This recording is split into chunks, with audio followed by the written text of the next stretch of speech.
এখন আমরা আলোচনা করব design for ফ্লেক্সুরাল and axial load. Share হলের জন্য ফ্লেক্সুরাল এবং এক্সিয়াল লোডের জন্য কিভাবে ডিজাইন বা এর বিস্তারিত আলোচনা আমরা এখন করব। তো ফার্স্টে এটা ডিজাইন করার জন্য শেয়ার ওয়াল বিভিন্ন ধরনের হতে পারে, টি, এল বা বিভিন্ন ধরনের বিভিন্ন সাইজের হতে পারে। তো সেটা যে ডিরেকশনের ওয়ালের জন্য আমরা ডিজাইন করব সেই ডিরেকশনের ওয়ালটা ঠিক কতটুকু ফ্লেক্সুরাল এবং এক্সিয়াল লোডের জন্য কাজ করবে সেটা আগে আমাদের বের করতে হবে, ডিফাইন করতে হবে। তো সাপোজ এটা একটা ওয়াল এই শেপের, তো আমরা ফার্স্টে যদি এই ডিরেকশনে বের করতে চাই, সাপোজ আমরা এই ডিরেকশনে বের করব, তাহলে এই ডিরেকশনে যদি বের করতে চাই সেক্ষেত্রে এটা যে ওয়ালটা এই পর্যন্ত আছে শুধু যে তার এতটুকুই লেন্থ তা কিন্তু নয়। কোড অনুযায়ী বলতেছে যে এই যে মার্ক করা যে লাইনটা, এই লাইন থেকে এদিকেও কিছু দূর আসতে হবে, অর্থাৎ এটাও এই ডিরেকশনের শেয়ার ওয়ালের জন্য ইফেক্টিভ। তো সেটার পরিমাণটা আসলে কতটুকু, সেটার পরিমাণ হচ্ছে যে এইখান থেকে যদি আমি যখন এদিকে যাব তখন এইখান থেকে এই পর্যন্ত যে ক্লিয়ার যে ডিস্টেন্সটা আছে শেয়ার ওয়ালের, এই ক্লিয়ার ডিস্টেন্সের অর্ধেক অথবা এর 25%। তো এই দুইটার মধ্যে যেটা ছোট সেটা সেই ডিস্টেন্সটা আমাদের এদিকে নিতে হবে, ঠিক একইভাবে এদিকেও নিতে হবে।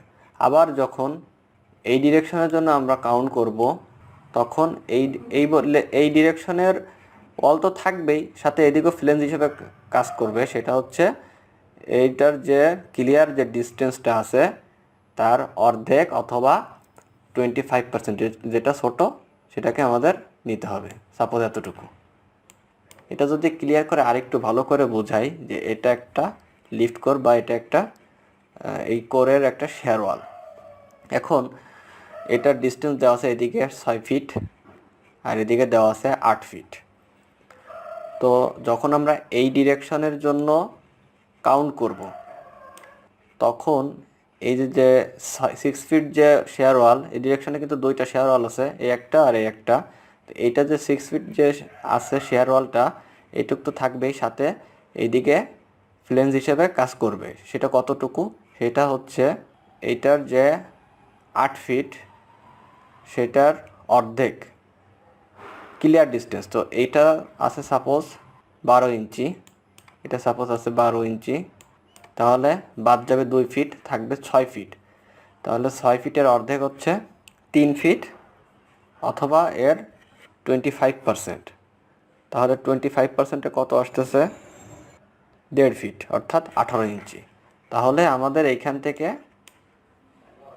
এতটুকু নিতে হবে, 18 ইঞ্চি। তাহলে আমাদের এই যে এই ডিরেকশনের ওয়ালের জন্য আমাদের ইফেক্টিভ হচ্ছে ওয়েবার ফ্লেঞ্জ মিলে এরকম, এই যে এরকম, এইভাবে এই দিকেও ঠিক সেম। আবার যদি আমরা এই ডিরেকশন কাউন্ট করি তাহলে এই ওয়ালটা আসবে হচ্ছে এরকম, এই যে এই ওয়ালটা এরকম আসবে, অর্থাৎ এটা হবে তার এক্সিয়াল এবং ফ্লেক্সুরালের জন্য ইফেক্টিভ। এই টি শেপের ওয়াল, এল শেপের ওয়ালও সেমভাবে যখন আমরা এই ডিরেকশনের জন্য করব তখন এতটুকু আসবে 25% অথবা তার অর্ধেক, যেটা কম আসে ঠিক ততটুকু। আবার যদি এই ডিরেকশনে করি তখন এটা তো আসবে, সাথে এতটুকু আমাদের নিতে হবে যে অর্ধেক, এই ক্লিয়ারের অর্ধেক অথবা 25%।